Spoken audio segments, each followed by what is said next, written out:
रायगडवरती ropeway कंपनीने विनापरवानगी hotel आणि cafe बांधलेला आहे। त्यामुळे माजी खासदार संभाजीराजे छत्रपती यांनी व्यावसायिक अतिक्रमण वाद सहन केला जाणार नाही असा इशारा दिलेला आहे। पुरातत्व विभागाने सुद्धा अनधिकृत बांधकामावरती कारवाईचा इशारा दिलाय। तर नियमांना बगल देत रोपवे कंपनीने केलेल्या बांधकामाच्या विरोधात शिवभक्तांनी प्रचंड संताप व्यक्त केलाय। स्वराज्याची राजधानी असलेल्या रायगडावर हॉटेल आणि कॅफे बांधण्याचा प्रताप रोपवे कंपनीने केलाय। रायगडावरील हॉटेलचे फोटो पाहून राज्यभरातील शिवप्रेमी प्रचंड संतापले। संभाजीराजे छत्रपतींनी फेसबुकवर त्या हॉटेलचे फोटो पोस्ट करत तीव्र संताप व्यक्त केला। संभाजीराजे छत्रपतींनी त्यांच्या पोस्टमध्ये काय लिहिलंय ते पाहूयात। रायगडावरील छत्रपती शिवाजी महाराजांचा राजवाडा भग्नावस्थेत आहे।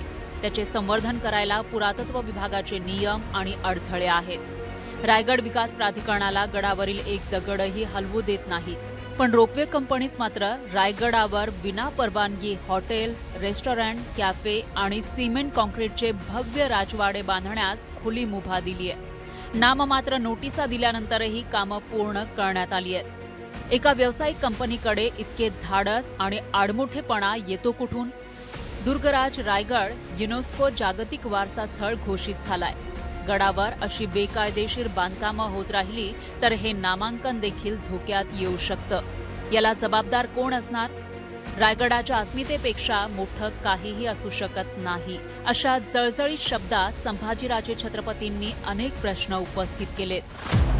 धक्कादायक बाब म्हणजे रोपवे कंपनीकडून करण्यात आलेल्या बांधकामाला केंद्रीय पुरातत्व विभागानं परवानगी दिलेली नव्हती।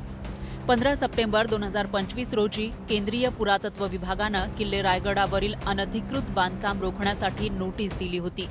मात्र त्याकडे दुर्लक्ष करून बांधकाम करण्यात आलं। त्यामुळे शिवभक्तांच्या भावनांसोबत खेळ करणाऱ्या कंपनीवर कठोर कारवाई होणार की नाही असा प्रश्न आता निर्माण झालाय। रायगड किल्ला हा पूर्णपणे पुरातत्व विभागाच्या अखत्यारीमधला किल्ला आहे। कारण त्या ठिकाणी कुठले नियंत्रण असावं, कुठल्या इमारती असाव्यात, कुठल्या आस्थापना असाव्यात, या बाबतीतला अधिकार हा पुरातत्व विभागाचा आहे। त्यामुळं असं जर पुरातत्व विभागाच्या मान्यतेशिवाय किंवा पुरातत्व विभागाच्या नियमात न बसणारं असं जर कुठलं काम केलं असेल तर जिल्हाधिकाऱ्यांमार्फत त्याची चौकशी केली जाईल आणि जिल्हाधिकाऱ्यांचा अहवाल प्राप्त झाल्यानंतर त्याच्यावर उचित कार्यवाही करू। रायगड हा फक्त दगडी किल्ला नाही, तर स्वराज्य आणि स्वातंत्र्याचा संदेश देणारा तो अखंड ऊर्जा स्रोत आहे। बिकट परिस्थितीमध्येही जिंकता येऊ शकतं, रयतेचं राज्य निर्माण करता येऊ शकतं, हा विचार रायगडानं जगाला दिला। स्वराज्याची राजधानी असणारा आणि जिथं शिवाजी महाराजांचा राज्याभिषेक झाला तो रायगड मराठी माणसाचा मानबिंदू आहे। त्याच्या पावित्र्याला लावलेला धक्का हा महाराष्ट्राच्या अस्मितेसोबत करण्यात आलेला खेळ आहे। त्यामुळे हा खेळ थांबवून किल्ल्याचं पावित्र्य जतन करण्याची गरज निर्माण झालीय। संतोष गोरे, न्यूज 18 लोकमत, मुंबई।